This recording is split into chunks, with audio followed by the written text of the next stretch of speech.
Hi, my amazing seekers. I know you're used to seeing my face, but I'm just in a mood to show you the waters. So let's just go with it. I wanted to talk to you a little bit about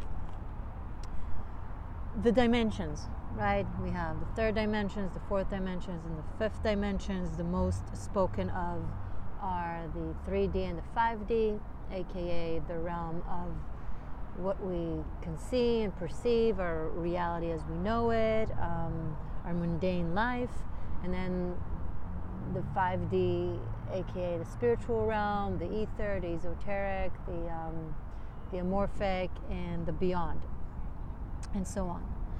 And I wanted to express a very important notion that I have in regards to that, in regards to the understanding that I have about the existence of the dimensions and how they operate and what, how they are versus each other. And there's a thing I see a lot amongst the spiritual community and, spiritualists who, there's this thing about praising the 5D, the 5 dimension, right, the spiritual, and somewhat of downgrading, almost disrespecting the third dimension, our reality, as if we are flawed and this existence is flawed and this is a matrix and this is a lie and this is a deceit and this is an incarceration and it's just low condensity and low frequency, and we as spiritual beings, as spiritual warriors, allegedly need to defeat that and detach ourselves from that and be in other realms and kind of ascend from that. And I find it to be, one of the things that I resent most in this life and have most challenge with is spiritual arrogance, because that's the root of all evil. If we look back and to current days as well, unfortunately, religion is all about mine is better, and if you're not aligned with my set of beliefs, then I need to heal you, teach you, help you, correct you, fix you. It's a very patronizing kind of system where yours is wrong and mine is right. And as a spiritual being, I feel like we're just doing the same thing, only in like a different semantics. Okay, the whole only 5D matters and so on, but 3D is below, is also very arrogant. And this isn't about be modest and knowing more. This is about, are you sure you know more? Are you absolutely sure the 5D is allegedly better than the 3D or the 2D and so on? Who said what is better? As spiritual beings who are living a physical experience, we chose this experience, right? If we go according to the I am the creator, I am part of this divine, I am a piece of the puzzle from the great puzzle that is the all, then we chose this, okay? So if we chose this, what does that mean? We chose this for a reason. We're going through this experience for a reason. Without 3D, the 4D is just 1D. Without 3D, the 5D is just 2D, okay? Alchemy without the chemistry is what? It's what is that? Metaphysics without the physics, meta what? It's not a matter of below and above. It's a matter of the layers that create the fabric of our existence, okay? Think of it like a painting, like an oil painting that is multi-layered. You have the foundations, right? The first layer, and then you add layers onto it to add, more shape and more color and more diversity and more dimensions and more games of light and shadows. You think the higher above layer is more important than the first one? Is the 20th floor more important than the first floor? Some prefer living in a higher floor. Some prefer living in, in a ground floor, being close. Some prefer being closer to the sky. Some prefer being closer to the earth. Is one more important than the other? A linear line is an invention that we made. In math, a line doesn't really have a start and an end to it. And everything is cyclical. Everything is round. So the sky is the earth and vice versa. There is no one above the other. The above versus the below is the illusion of duality. Right? above, the top exists because of the bottom, the right exists because of the left, which is true. That's the essence of the third dimension, the duality, the yin and the yang, the controversy between the forces, the feminine and the masculine. And then as we go seemingly, allegedly up in the dimensions, then we go closer and closer to source, which is the everything. But we, as pieces, as you know, when we place ourselves in that game of duality, okay, if we're yin or if we're the yang, if we're the feminine or if we're the masculine, without that service of being that piece, there is no the divine. There is no the ether that contains both the yin and the yang and all the dualities, the black and the whites and so on. The field on which the forces play, the dual forces play, you can say the 5D field on which the 3D forces play, is made out of them. How can you ridicule something that the divine is made of? The divine is made of you, with all your controversy, with all your high and low condensities and frequencies. They're integrated within each other and depend on each other. Okay?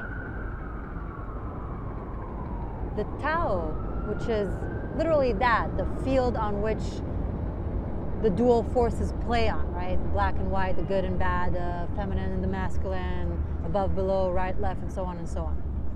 Right? It goes on and on.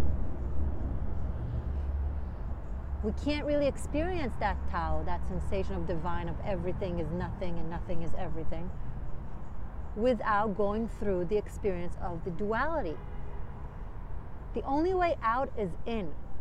If you want to expand your consciousness to higher other dimensions, you have to go through this dimension that you are living in, that your condensity is currently existing on. Not patronizing it, but not dismissing it, but not like, okay, I have to, therefore I go through it, with awe and honor and joy. You chose this. It is a part of your path. How can you write poetry if you don't know ABC? If you don't know writing and reading? Can you imagine a 5-year-old that doesn't know how to read or write trying to write poetry? He may have the concept of it, the understanding of it, the sensation of it, the creativity, the inspiration, of course, but can he sit down and write it on paper and express it to the world?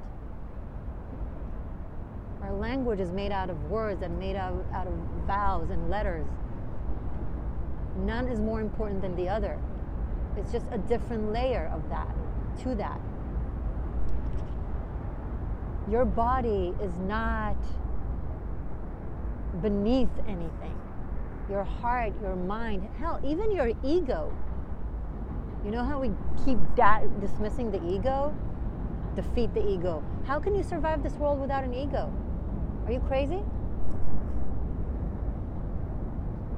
How can you go through this experience that is meant to allow you to expand without the ego? Without defense mechanism?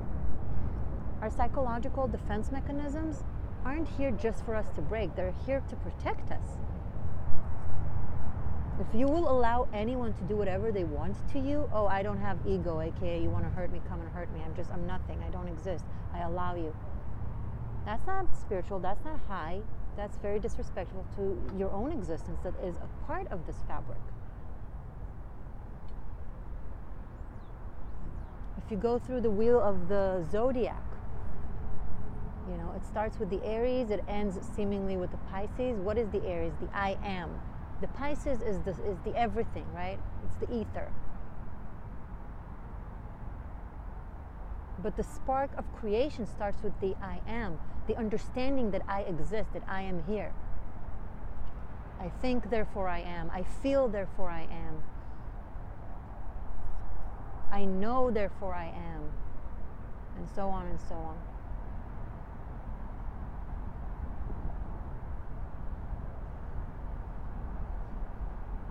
There is no 1, 2, 3, 4, 5, 6, 7, 8, 9, 10 without every single one of these digital numbers.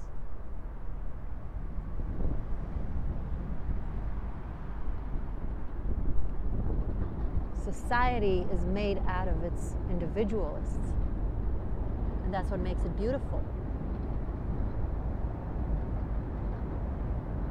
If we were to all be the same thing, then the everything would be nothing.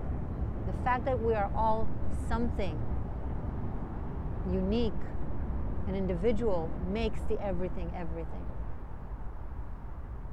It makes the silver, white ether, TAO field contain all the colors, right? Think of the color white for a second. It's made of all the colors. It's the rainbow. White is made of all the colors. So that higher existence, higher dimensions, TAO, breaking through the duality, it exists because of the duality. E equals mc squared. Equals, not differentiates. E is energy, equals m, which is mass, c squared. C signifies speed of light. Squares, then it's speed of light times speed of light. So energy equals mass times speed of light times speed of light. What does that mean? Basically that the only difference between energy and matter is the speed in which the matter moves. If you speed the movement of the molecules of any condensed matter, it dissolves into energy, and vice versa. If you slow down the speed of the molecules of energy, of ether, it will condense down to matter. Matter matters. E equals mc squared is the equation of duality, is the equation of the atom bomb of destruction. Germany used Einstein's equations to create the atom bomb, destruction, right? Seemingly the yin. But E equals mc squared, before all that, is also the theory of the Big Bang, of the ultimate creation. How we theoretically, as far as we know for now anyway, and I bet somewhere out there there's a theory in physics that defines that, and that's okay. But as far as we know, the Big Bang is also understood by E equals mc squared.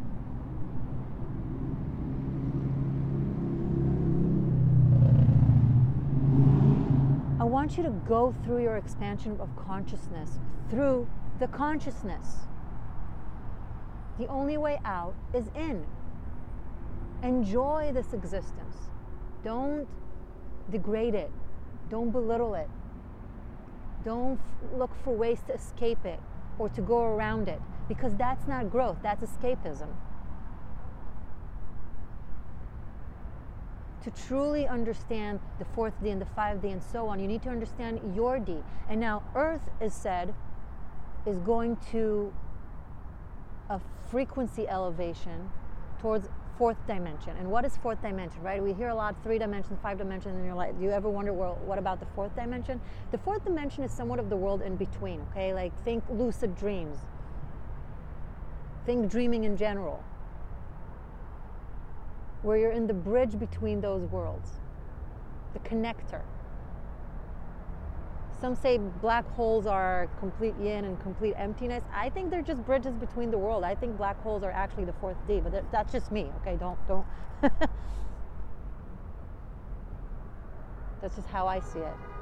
I don't think it leads to nothing, black holes. I think it leads to other dimensions. You know, there's the theory of the multiverse. In physics, it's a real theory. That there's no past, present, future. It's just endless existence in multi-universe. We all exist in several forms and just in parallel universes. And there's infinite possibilities because there's infinite existence of us.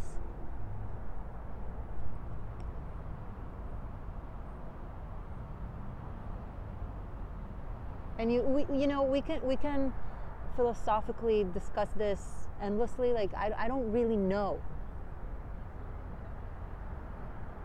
I'm telling you what I feel. And what many esoteric viewpoints will probably agree on. Well, maybe not. There's a lot of religious factors that tell us that we need to completely detach ourselves from this material world and go into celibacy and I don't know, wear rags. I'm sorry, I'm just not buying into that martyr thing. I don't think we come here to be miserable. I don't think elevation of the mind has to go through pain. It also goes through pain. It's a part of it. It's not the whole of it. And as with everything, it's a choice, right? Let's say you're standing at one point and you can either, and it's a fork, right? It's a crossroad and it's like a fork. You can either take a right or a left. Thing is, both the right and the left leads to the point further on that you can get to. You can't go straight. You need to go right or left. You'll get to the same place. You can choose either by taking a right or by taking a left. You can choose either through the pain or through the joy, through the detachment or through the connection. But either way, you will gain consciousness and awareness, because that's just the path you chose as a soul. It's inevitable. So it's up to you. One way or another, you're going to get there. The question is how. So are you going to play the martyr that is miserable with this life and with this world? Or are you going to enjoy the fuck out of this experience? Are you going to be self-righteous about what spirituality is?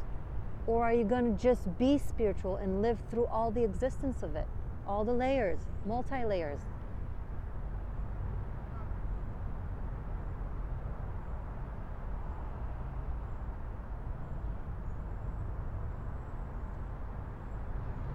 Look at the water in front of you.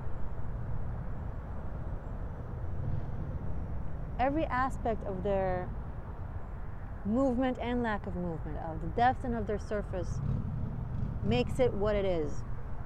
Makes the water what they are. This is the ether. This is the field of the TAO that holds the main players of the yin and the yang.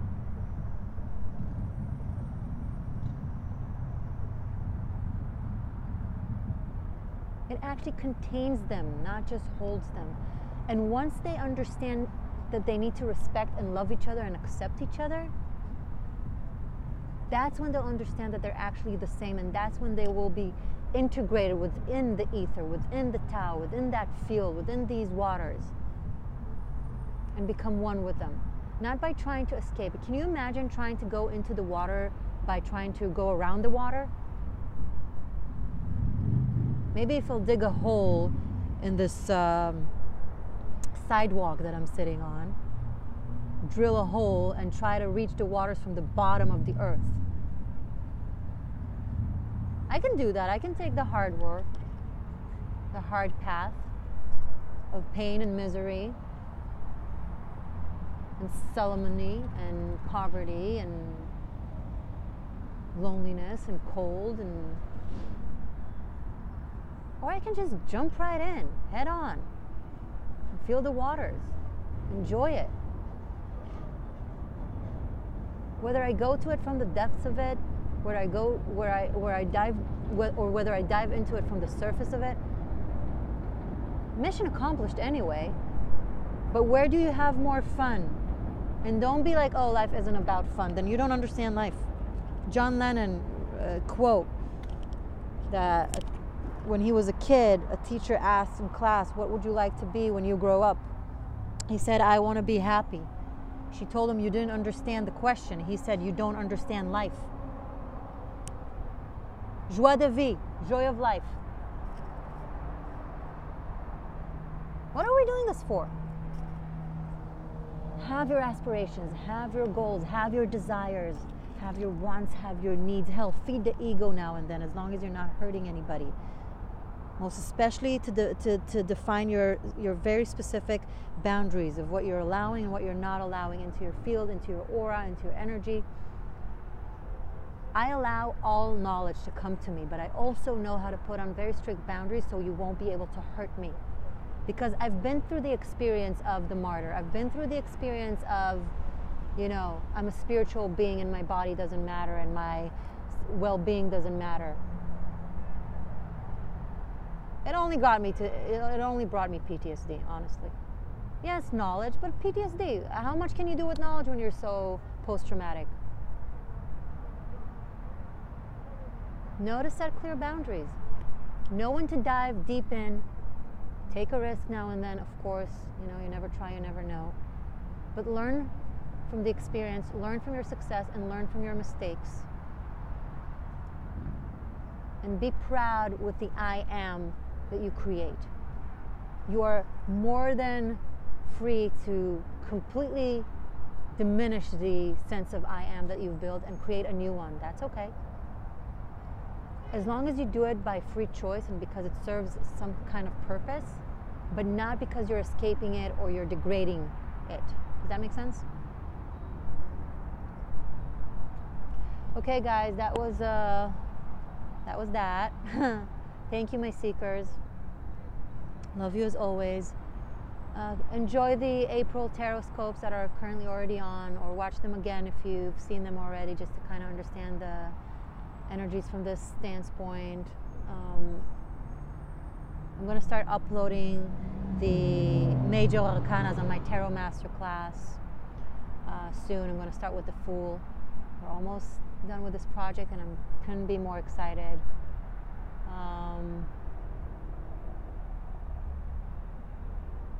Yeah. Bye.